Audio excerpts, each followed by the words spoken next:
افلا یتدبرون القرآن، تدبر قرآن، مولانا امین احسن اصلاحی رحمہ اللہ۔ سورہ زمر آیات 53 تا 63۔ آگے کا مضمون، آگے مشرکین کو دعوت دی ہے کہ تم نے خدا سے بدگمان اور مایوس ہو کر شرک و شفاعت کے جو چور دروازے پیدا کیے ہیں، یہ تمہاری نجات کی راہ نہیں کھولیں گے بلکہ تمہاری نامرادی میں اضافے کا سبب ہوں گے۔ فلاح کی راہ یہ ہے کہ صدق کے دل کے ساتھ اپنے رب کی طرف متوجہ ہو اور اس بہترین کتاب کی پیروی کرو جو اللہ نے تمہاری ہدایت کے لیے اتاری ہے، ورنہ یاد رکھو کہ جلد وہ وقت آنے والا ہے کہ تم اپنی نالائکی پر سر پیٹو گے، لیکن اس وقت تمہارا پچھتانا تمہارے لیے کچھ سود مند نہیں ہوگا۔ آیات کی تلاوت کیجیے۔ اعوذ باللہ من الشیطان الرجیم، بسم اللہ الرحمن الرحیم۔ قل یا عبادی الذین اسرفوا علی انفسہم لا تقنطوا من رحمت اللہ، ان اللہ یغفر الذنوب جمیعا انہ هو الغفور الرحیم۔ وَأَنِيبُوا إِلَىٰ رَبِّكُمْ وَأَسْلِمُوا لَهُ مِن قَبْلِ أَن يَأْتِيَكُمُ الْعَذَابُ ثُمَّ لَا تُنصَرُونَ۔ وَاتَّبِعُوا أَحْسَنَ مَا أُنزِلَ إِلَيْكُم مِّن رَّبِّكُم مِّن قَبْلِ أَن يَأْتِيَكُمُ الْعَذَابُ بَغْتَةً وَأَنتُمْ لَا تَشْعُرُونَ۔ ان تقول نفس یا حسرۃ علی ما فرطت فی جنب اللہ وان کنت لمن الساخرین، او تقول لو ان اللہ ہدانی لکنت من المتقین، او تقول حین تری العذاب لو ان لی کرۃ فاکون من المحسنین، بلی قد جاءتک آیتی فکذبت بها واستکبرت وکنت من الکافرین، ویوم القیامۃ تری الذین کذبوا علی اللہ وجوہہم مسودۃ الیس فی جہنم مثوی للمتکبرین، وینجی اللہ الذین اتقوا بمفازتہم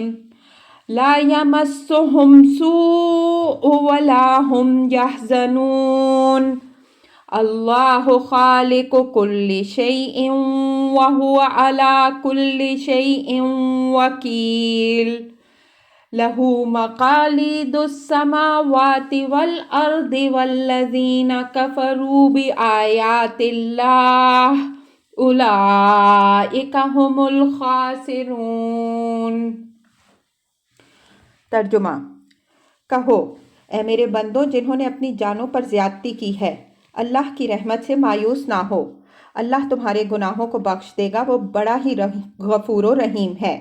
اور رجوع کرو اپنے رب کی طرف اور اس کے مطیع بن جاؤ قبل اس کے کہ تم پر عذاب آ دھمکے، پھر تمہاری کوئی مدد نہیں کی جائے گی، اور پیروی کرو اس بہترین چیز کی جو تمہاری طرف تمہارے رب کی طرف سے اتاری گئی ہے، قبل اس کے کہ تم پر اچانک عذاب آ پڑے اور تم کو اس کی خبر بھی نہ ہو۔ مبادا کوئی کہے کہ ہائے افسوس میری اس کوتاہی پر جو اللہ کے باب میں مجھ سے صادر ہوئی، اور بے شک میں مذاق اڑانے والوں میں سے بنا رہا۔ یا کوئی یہ کہے کہ اگر اللہ مجھے ہدایت دیتا تو میں بھی ڈرنے والوں میں سے ہوتا۔ یا کوئی کہے جبکہ عذاب کو دیکھے کہ کاش مجھے دنیا میں پھر جانا ہو کہ میں خوب کاروں میں سے بن جاؤں۔ ہاں تمہارے پاس میری آیتیں آئیں پر تم نے ان کو جھٹلایا اور تکبر کیا اور کافروں میں سے بنے رہے، اور تم قیامت کے دن ان لوگوں کو جنہوں نے اللہ پر جھوٹ باندھا دیکھو گے کہ ان کے چہرے سیاہ ہیں، کیا ان متکبرین کا ٹھکانہ جہنم میں نہ ہوگا؟ اور اللہ نجات دے گا ان لوگوں کو جو ڈرتے رہے کہ ان کے مامن میں نہ ان کو کوئی گزند پہنچے گا اور نہ وہ غمگین ہوں گے۔ اللہ ہی ہر چیز کا خالق ہے اور وہی ہر چیز پر نگہباں ہیں۔ اسی کے قبضہ میں آسمانوں اور زمین کی کنجیاں ہیں، اور جنہوں نے اللہ کی آیات کا انکار کیا وہی لوگ گھاٹے میں پڑنے والے ہیں۔ الفاظ کی تحقیق اور آیات کی وضاحت۔ قل یا عبادی الذین اسرفوا علی انفسہم لا تقنطوا من رحمت اللہ ان اللہ یغفر الذنوب جمیعا انہ هو الغفور الرحیم۔ شرک و شفاعت کے عوامل میں سے ایک بڑا عامل خدا سے مایوسی یا بدگمانی ہے۔ اس مایوسی و بدگمانی کے متعدد پہلو ہیں جن کی وضاحت ان کے محل میں ہو چکی ہے۔ از آن جملہ یہ بھی ہے کہ مشرک کو خدا کی رحمت و مغفرت پر بھروسہ نہیں ہوتا، اس وجہ سے وہ اپنے تصور کے مطابق خدا کے کچھ فرضی مقربین تراشتا ہے اور ان کی عبادت کر کے یہ امید رکھتا ہے کہ وہ خدا کے ہاں اس کے سفارشی بن کر اس کی مغفرت کرا دیں گے۔ اس وہم میں جو لوگ مبتلا ہیں ان کو اللہ تعالیٰ نے حضرت صلی اللہ علیہ وسلم کے ذریعے سے یہ پیغام دلوایا کہ ان سے کہو کہ اے میرے بندو جنہوں نے اپنی جانوں پر گناہ یا شرک کر کے زیادتی کی ہے، خدا کی رحمت سے مایوس ہو کر تم دوسروں کا سہارا نہ پکڑو اور اسی سے مغفرت کے طالب بنو۔ اللہ بڑا ہی غفور و رحیم ہے۔ اس کے جو بندے اس کی طرف اخلاص کے ساتھ متوجہ ہوتے ہیں وہ ان کے ہر قسم کے گناہ معاف کر دیتا ہے۔ اس آیت کا لب و لہجہ دلیل ہے کہ مخاطب وہ لوگ ہیں جو فی الواقع اس غلط فہمی میں مبتلا ہوتے ہیں کہ نہ ہر شخص خدا تک رسائی کا اہل ہوتا ہے اور نہ ہر شخص کی بات کو خدا لائق التفات سمجھتا ہے۔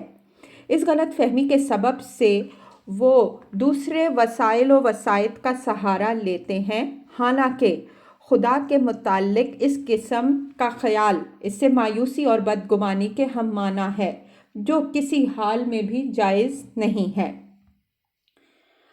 وَأَنِيبُوا إِلَىٰ رَبِّكُمْ وَأَسْلِمُوا لَهُ مِن قَبْلِ أَن يَأْتِيَكُمُ الْعَذَابُ ثُمَّ لَا تُنصَرُونَ۔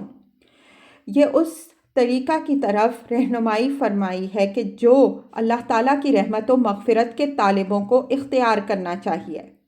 فرمایا کہ دوسرے مذعومہ وسائط و وسائل سے کٹ کر اپنے رب کی طرف رجوع کرو، گناہوں سے توبہ کر کے اس کی رحمت و مغفرت کے طالب بنو اور خدا کے عذاب کے ظہور سے پہلے بالکلیہ اپنے آپ کو اپنے رب کے حوالے کر دو، یعنی عبادت اور اطاعت دونوں بلا شرکت غیر سے اسی کی کرو۔ من قبل ان یأتیکم العذاب سے عذاب آخرت بھی مراد ہو سکتا ہے، لیکن یہاں قرینہ سے معلوم ہوتا ہے کہ اس عذاب کی طرف اشارہ ہے جو رسول کے اتمام حجت کے بعد اس کے مکذبین پر لازماً آتا ہے۔ اس عذاب کے ظہور کے بعد نہ کسی کے لیے ایمان ہی کی گنجائش باقی رہ جاتی ہے اور نہ ایسے لوگوں کی کسی کی طرف سے کوئی مدد ہوتی ہے۔ مطلب یہ ہے کہ اس عذاب کے متمنی اور طالب نہ بنو، بلکہ اپنی بھلائی چاہتے ہو تو اس سے پہلے توبہ اور اصلاح کی فکر کرو۔ وَاتَّبِعُوا أَحْسَنَ مَا أُنزِلَ إِلَيْكُم مِّن رَّبِّكُم مِّن قَبْلِ أَن يَأْتِيَكُمُ الْعَذَابُ بَغْتَةً وَأَنتُمْ لَا تَشْعُرُونَ۔ یہ اسی اوپر والے مضمون کی وضاحت ہے کہ تمہارے لیے صحیح راہ یہ ہے کہ تمہارے رب کی طرف سے جو بہترین چیز تمہاری طرف اتاری گئی ہے اس کی پیروی کرو۔ بہترین چیز سے مراد ظاہر ہے کہ قرآن مجید ہے، جس کے احسن الحدیث ہونے کا ذکر آیت 23 میں گزر چکا ہے۔ دوسرے آسمانی صحیفوں کے مقابل میں قرآن کو جو فضیلت حاصل ہے اس کی وضاحت اس کتاب میں جگہ جگہ ہو چکی ہے۔ مثلاً یہ کہ قرآن خدا کی آخری اور کامل کتاب ہے، یہ تحریف کے تمام شوائب سے محفوظ ہے، یہ دین فطرت کا داعی ہے، اس وجہ سے پچھلی شریعتوں کے تشددات سے پاک ہے۔ خاص عربوں کے نقطۂ نظر سے بھی اس کے چند پہلو قابل لحاظ ہیں۔ مثلاً یہ نہایت فصیح و بلیغ عربی میں ہے جس کی نظیر پیش کرنے سے دوسرے قاصر ہیں، اور یہ اہل عرب پر اللہ تعالیٰ کا عظیم احسان ہے کہ اس نے اپنی آخری کتاب عربی میں اتاری۔ یہ کتاب متشابہ اور سبع مثانی کی صورت میں نازل ہوا ہے، جس سے اس کی افادیت دوسرے صحیفوں کے مقابل میں دو چند ہو گئی ہے۔ وضاحت اس کی پیچھے ہو چکی ہے۔ یہ عربوں کے جد اعلیٰ حضرت ابراہیم علیہ السلام کی ملت کا داعی ہے، اس وجہ سے اس کی دعوت اہل عرب کے لیے ایک مانوس چیز ہے۔ فرمایا کہ ان تمام خوبیوں کا تقاضا ہے کہ تم اس کتاب کو ہاتھوں ہاتھ لو اور اس کو حرز جاں بناؤ۔ اگر تم نے اس کی قدر نہ کی تو یاد رکھو کہ اس کی تکذیب کی صورت میں تم پر ایک ایسا عذاب آ دھمکے گا جس کا تم کو گمان بھی نہ ہوگا۔ ان تقول نفس یا حسرتا علی ما فرطت فی جنب اللہ وان کنت لمن الساخرین۔ ان سے پہلے مضاف یہاں محذوف ہے، اس کی مثالیں گزر چکی ہیں۔ مطلب یہ ہے کہ اللہ نے یہ سارا اہتمام اس لیے فرمایا ہے کہ مبادا محاسبہ کا وقت آ جائے اور جو لوگ غافل ہیں ان کو پچھتانا پڑے کہ ان سے خدا کے باب میں بڑی کوتاہی ہوئی، کہ دنیا کی خود فراموشیوں میں گم ہو کر انہوں نے روز آخرت کو بھلائے رکھا، اور مزید ظلم یہ کیا کہ جن لوگوں نے اس کی یاد دہانی کی ان کا مذاق اڑانے والے بنے رہے۔ او تقولا لو ان اللہ ہدانی لکنت من المتقین، یا یہ عذر کریں گے کہ اگر اللہ نے ہم کو ہدایت دی ہوتی تو ہم اس سے ڈرنے والوں میں سے بنتے۔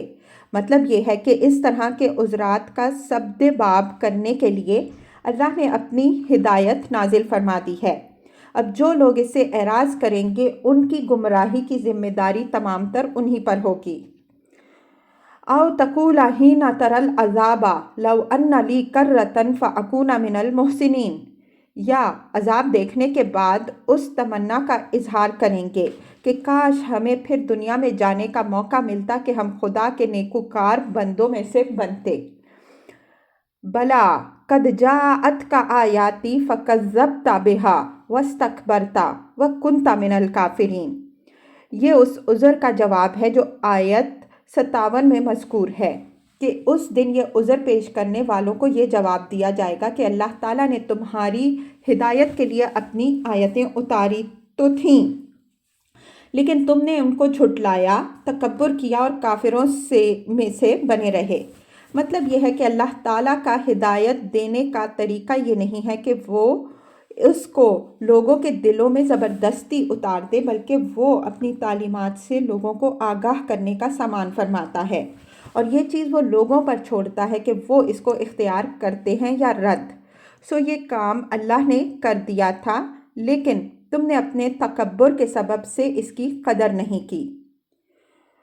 وَيَوْمَ الْقِيَامَةِ تَرَى الَّذِينَ كَذَبُوا عَلَى اللَّهِ وُجُوهُهُمْ مُسْوَدَّةٌ أَلَيْسَ فِي جَهَنَّمَ مَثْوًى لِّلْمُتَكَبِّرِينَ۔ کذبوا علی اللہ سے مراد شرک ہے، اس کی وضاحت اس کے محل میں ہو چکی ہے۔ مطلب یہ ہے کہ جو لوگ اللہ پر جھوٹ بولیں گے خدا نے فلاں اور فلاں کو اپنا شریک بنایا ہے، اور جب اللہ کی طرف سے ان کو تنبیہ کی گئی کہ خدا کا کوئی شریک و سہیم نہیں ہے تو بالکل بے دلیل محض اپنے غرور کی بنا پر اپنی بات کی پچھ کی۔ قیامت کے دن ان کے چہرے ان کے اس غرور کی پاداش میں سیاہ ہوں گے۔ الیس فی جہنم مثوی للمتکبرین، یہ سوال کیا ہے کہ کیا ان متکبروں کا ٹھکانہ جہنم میں نہ ہوگا؟ مطلب یہ ہے کہ ایسے خود سروں کا سزاوار جہنم ہونا تو ایک ایسی واضح بات ہے جس میں کسی کے لیے بھی اختلاف کی گنجائش نہیں ہے، چنانچہ یہ متکبرین سب جہنم میں جھونک دیے جائیں گے۔ وَيُنَجِّيَ اللَّهُ الَّذِينَ اتَّقَوْا بِمَفَازَتِهِمْ لَا يَمَسُّهُمُ السُّوءُ وَلَا هُمْ يَحْزَنُونَ۔ متکبرین کے مقابل میں یہ ان لوگوں کا صلہ بیان ہوا ہے جو اللہ سے ڈرنے والے بنے رہے۔ فرمایا کہ اللہ غرور سے پاک بندوں کو ان کے مامن میں پناہ دے گا۔ بمفازت میں بھی ظرفیہ ہے اور مفازہ کے معنی مامن اور مفلح کے ہیں، جس سے مراد جنت ہے، یعنی اس